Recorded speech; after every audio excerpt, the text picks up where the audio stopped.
Guys, so today we are going to do one of the most important topics of the AMC, that is community acquired pneumonia. And I must say that it can be the most important topic from the respiratory module, and it is quite a bit confusing and topic, and we have to learn the antibiotic for certain severity according to certain pathogens. So it is quite a difficult topic, and in guidelines there is a very lengthy text, and you do not have time to go through every text that is written there. So I have made the video, and I have made the charts, and the important pointers have been highlighted in this lecture. So I'm going to start with the classification of the pneumonia. If the patient comes to you with the suspected or confirmed pneumonia, we are going to see if the pathogen is known or unknown. If the pathogen is known, we are going towards the directed therapy. But if the pathogen is unknown, we are going to see, has the patient been hospitalized for more than 48 hours, or has he been discharged within the last 7 days from the hospital admission of more than 48 hours. Yes, if yes, we are going to see if the patient has hospitalized for more than 48 hours, and this condition also applies. We are going to see if the patient is intubated for 48 hours. If he is intubated for more than 48 hours while hospitalized, it is considered as ventilator associated pneumonia. Right? It is if the patient is intubated for more than 48 hours while hospitalized, we are going to see that is ventilator associated pneumonia. But if the patient is hospitalized and he is not intubated, we are going to say the intubation period to diagnose as the ventilator associated pneumonia is more than 48 hours. Less than 40, intubated for less than 48 hours, it is not going to be the ventilator associated pneumonia. So if the patient has been hospitalized for more than 48 hours or discharged within the last 7 days from hospital admission of more than 48 hours, and he is not intubated for more than 48 hours, the pneumonia is going to be the hospital acquired pneumonia. But if this condition do not apply, if the patient has not been hospitalized for more than 48 hours, or he do not have the history of hospitalization, or we are going to diagnose it as the community acquired pneumonia. So this is the classification, and there are three categories of community acquired, hospital acquired, and ventilator associated pneumonia. Of these, community acquired pneumonia is very important. So we are going to start with our community acquired pneumonia. What is the etiology of community acquired pneumonia? What are the common pathogens? So most common pathogen that is responsible for pneumonia is the Streptococcus pneumonia. Streptococcus pneumonia is the most common bacterial cause and most common cause of high severity CAP or CAP in the older adults, and death from CAP is also resulting from the Streptococcus pneumonia. That is the most common organism responsible for death from CAP. It is the most common organism that is to cause the CAP in older adults. It is the most common organism to cause pneumonia in any patient with any comorb. Either the patient has COPD or bronchiectasis, he is on immunosuppressive therapy, or he's in the condition of immunocompromise. The most common pathogen that is responsible for pneumonia would be Streptococcus pneumonia. Right? Then we have the respiratory viruses. Streptococcus pneumonia and respiratory viruses are the most common cause of pneumonia. Respiratory viruses are also very common cause of pneumonia, but they rarely cause high severity CAP. Right? So Streptococcus pneumonia is the most common cause for high severity CAP. In less common pathogens, there are many other less common pathogens, but I have written Legionella because it has a significant and distinguished feature, that is, it can present with non-respiratory symptoms of diarrhea, confusion, and hyponatremia. Other less common organisms are mycoplasma and others. They have no distinguishing feature. So Legionella has this distinguishing feature, so I have written it here. There are other rare causes of community acquired pneumonia. we have the Staphylococcus aureus. Staphylococcus aureus is very rare cause of pneumonia, but when it causes the pneumonia, it causes a very severe form of pneumonia, and the pneumonia is cavitary. There are cavitary lesions on the chest X-ray, cavitary infiltrates on the chest X-ray. Pseudomonas pneumonia, it causes the necrotizing and destructive pneumonia, necrotizing and destructive pneumonia. Burkholderia or Acinetobacter baumannii, these two organisms are associated with the tropical regions of Australia. So when the patient comes to you from the tropical region of Australia, we are going, these two organisms can come to your mind. If the tropical regions of Australia, the pneumonia is from the tropical regions of Australia, and the risk factors are also there. Risk factors can be for risk factors that can cause these two organisms, pneumonia, are the diabetes, alcohol consumption, increased alcohol consumption. So these can be the risk factors for these two organisms. And if the patient comes to you from the tropical regions and he is having pneumonia and he also have the risk factors, we are going to suspect these two organisms. Now coming towards the diagnosis of pneumonia. So the diagnosis of pneumonia is clinical. First of all, the clinical and low severity pneumonia, low to moderate severity pneumonia can be diagnosed on clinical. And the NAR test, that is example PCR, is done to see viral pathogens, Mycoplasma, Legionella, but it is indicated when there is moderate to high severity pneumonia. Then we have the chest X-ray. Chest X-ray, chest X-ray is done for any other causes or any other to see any thing, but we find that there is new pulmonary consolidation seen on chest X-ray. This is the diagnostic of community-acquired pneumonia. Not every patient is required to have chest X-ray when we are suspecting pneumonia. Only the patients who have moderate to high severity community-acquired pneumonia, these there is an indication for chest X-ray for moderate to high severity community-acquired pneumonia. The diagnosis is unclear. That is there is the hypoxia and significant shortness of breath. There are comorbid lung disease, immune suppression, and advanced age, and you are suspecting pneumonia, so you are going to do the chest X-ray.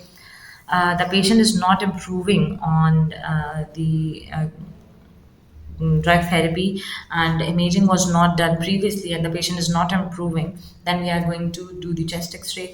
If we are suspecting the complications of pneumonia, that are parapneumonic effusion, empyema, or lung abscess, especially if all the antibiotics are not treating the pneumonia symptoms, so we are going to suspect the complications of pneumonia.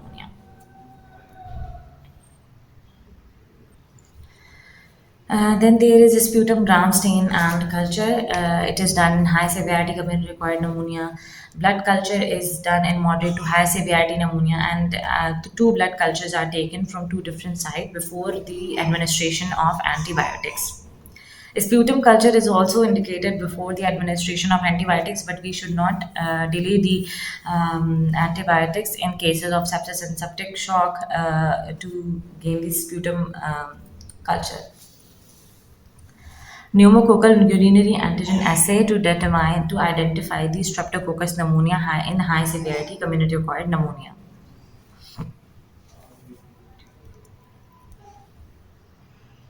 Now coming towards the very important part of pneumonia, that is the classification of pneumonia according to the severity. That is, we have low severity pneumonia, moderate severity pneumonia, and high severity pneumonia, community-acquired pneumonia. And this will direct, and the severity of the pneumonia will direct the management plan. What kind of management we are going to plan, what kind of antibiotic we are going to choose if the patient has, according to the severity of the pneumonia. And this algorithm is present in the ETG guidelines, so you can check it out there. I have not mentioned every detail written there, but I have mentioned that is important for the AMC and what is important for you to read. So now we have community-acquired pneumonia management, how we are going to manage the patient. First, we will see how much severe the pneumonia is. So, if the patient has clinical features of pneumonia and the patient has pneumonia, you have diagnosed the patient as pneumonia with the following features, that temperature is raised of more than 37.8. The patient has cough, dyspnea, respiratory rate is increased of more than 18. Saturation, oxygen saturation is less than 95. The patient has pleuritic chest pain. These are the symptoms, and on examination of the chest, there would be dull percussion due to consolidation, poor air entry on the affected site, and crepitations would be heard on auscultation. If the older patients are there, so older patients can present with non-respiratory symptoms, that is diarrhea, headache, and confusion. The typical and classical features of pneumonia can be absent in the older patients. So, starting with that, we have diagnosed the patient and we have a suspicion of the patient for pneumonia. So, we are going to check, does the patient have any features that require hospital admission? So, these are the following features. If they are present in a patient of pneumonia, we are going to consider him for the hospital admission. The respiratory rate is more than 22, that is, the patient has tachypnea. The patient has tachycardia of more than 100 beats per minute. Hypotension less than 90, systolic blood pressure. There is acute onset of confusion. Oxygen saturation are decreasing, that is less than 92%. On chest X-ray, the pneumonia is of multi-lobar, and the pneumonia has the pathogen has affected multiple lobes of the lungs, and blood lactate level is more than 2. Blood lactate is increased, and that is more than 2. So any of these features, if they are present in the patient of pneumonia, we are going to consider him for hospital admission. So if we say that these features are absent in the patient of pneumonia, these are not present. So we are going to consider if the patient has other reasons to admit to the hospital. There might be other reasons that make the patient a candidate for the hospital admission. These can be social circumstances. If the patient is living alone, or he has any support, or he can get any care. If he do not have that, we would consider him for a hospital admission.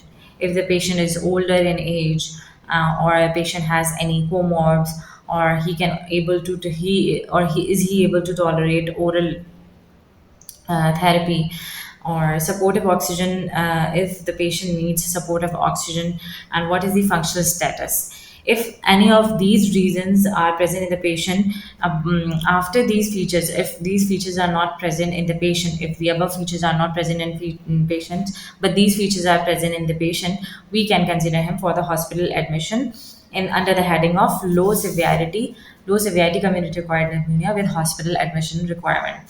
But none of these features are present in the patient, so the patient do not need hospital admission, and we are going to label him as low severity community acquired pneumonia who do not require hospital admission, right?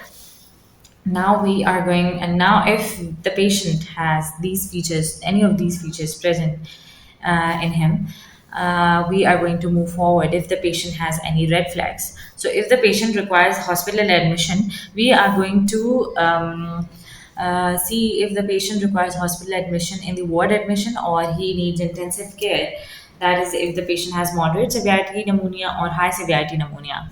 So for this, we are going to see the red flags. What are the red flags? Does the patient have any of these features that indicate benefit from the intensive care? That a patient would get benefit from intensive care if he has any of these red flags. That are signs of severe respiratory insufficiency. That is, respiratory rate is very much increased. That is of 30 breaths per minute. Saturation is decreasing of less than 90, and partial pressure of oxygen is less than 60. The involvement on chest X-ray is multilobar, and there are rapidly progressive infiltrates on chest X-ray. And there is also the signs of acute extrapulmonary organ dysfunction. Any of these signs, for example, if the patient has hypotension, acute onset confusion, poor peripheral perfusion, or mortal skin, acute oliguria, that is, the patient is involving his kidneys, and the serum creatinine is increased, urea is increased, and blood urea nitrogen is also increased, and the blood lactate level is more than 2. So any of these features, if they are present in a patient, it means that he has a red flag, and he has to be taken care of under the intensive care unit. And if these red flags are present in the patient is termed as high severity community acquired pneumonia. But if red flags are absent in the patient but these above features are present in the patient, we are going to label him as the moderate severity community acquired pneumonia. Parameters that indicate worse prognosis of the community acquired pneumonia are unstable cardiac function. If the patient has unstable cardiac function, or leukopenia on complete blood count, thrombocytopenia, the patient has acidosis, that is pH is less than 7.35. So these are the parameters that indicate the patient would have the worst prognosis. So, I will be covering the management of the community acquired pneumonia and the antibiotics for specific pathogens, or for antibiotics for the pneumonia according to severity, and the management of pneumonia according to severity would be covered in the next video. So, stay tuned and please subscribe my channel. If you have any comments if you have any feedback regarding my videos, or if you want any topic that I should make video on, so please kindly tell me in the comments and do subscribe the channel. Thank you.